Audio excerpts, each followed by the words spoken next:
Bonjour à tous, aujourd'hui on va cuisiner un guacamole maison.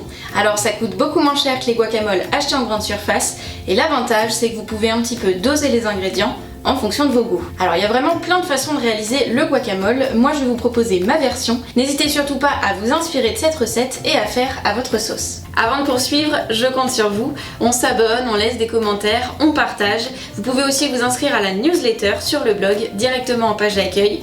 Bref, à vous de jouer. Pour servir le guacamole, rien de mieux que des tortillas, des graissins et pourquoi pas des crackers aux graines. Alors il y a deux écoles pour le guacamole, ceux qui préfèrent une version très lisse et bien mixée et ceux qui préfèrent une version écrasée à la fourchette pour avoir un petit peu plus de morceaux. Les quantités de tomates, d'oignons, d'herbes aromatiques comme la coriandre, de paprika et de jus de citron vont varier en fonction de vos goûts et du résultat que vous souhaitez. Pour un guacamole bien crémeux, l'idéal c'est d'avoir des avocats mûrs à point, encore faut-il bien les choisir.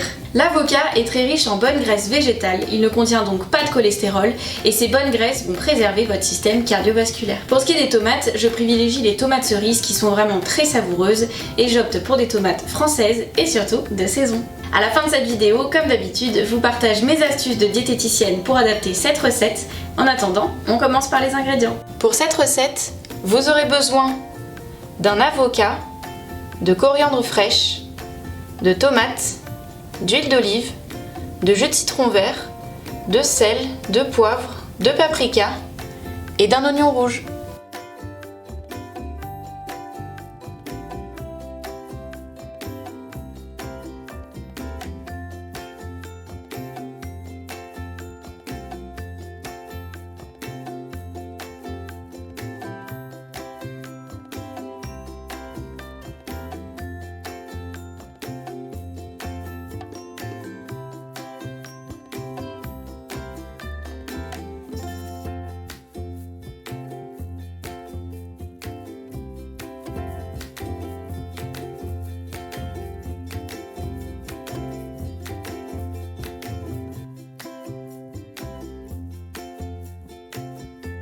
Et voilà, mon guacamole est enfin prêt. Alors c'est une recette vraiment hyper simple à réaliser et comme je le disais en début de cette vidéo, n'hésitez pas à vous en inspirer et à l'adapter en fonction de vos goûts.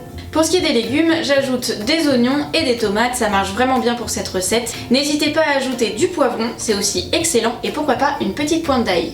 Pour ceux qui n'aiment pas la coriandre, vous pouvez bien sûr la remplacer par du basilic, ça change un petit peu la recette mais c'est tout aussi bon. Pour ce qui est des épices, j'opte pour du paprika, mais vous pouvez aussi mettre du curry ou du mélange cajun, selon vos goûts.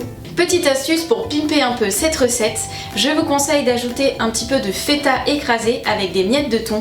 Croyez-moi, c'est vraiment excellent et on va obtenir une sorte de guacamole, mais vraiment très crémeux, c'est parfait pour l'apéritif. Retrouvez toutes mes recettes de tartinade sur mon blog culinaire, rillettes de poisson, tartinade poivron, feta menthe, bref, il y a de quoi faire, je suis sûre que vous trouverez votre bonheur. Pour chaque recette sur mon blog, vous avez la vidéo, la fiche recette à télécharger gratuitement, mais aussi mes conseils et astuces de diététicienne pour adapter cette recette. J'espère que cette vidéo vous a plu, n'hésitez pas à vous abonner, à partager cette vidéo, à laisser des commentaires et pourquoi pas à vous abonner à la newsletter sur mon blog directement en page d'accueil. On se retrouve très bientôt pour de nouvelles vidéos, recettes et articles sur la santé. Rendez-vous sur mon blog.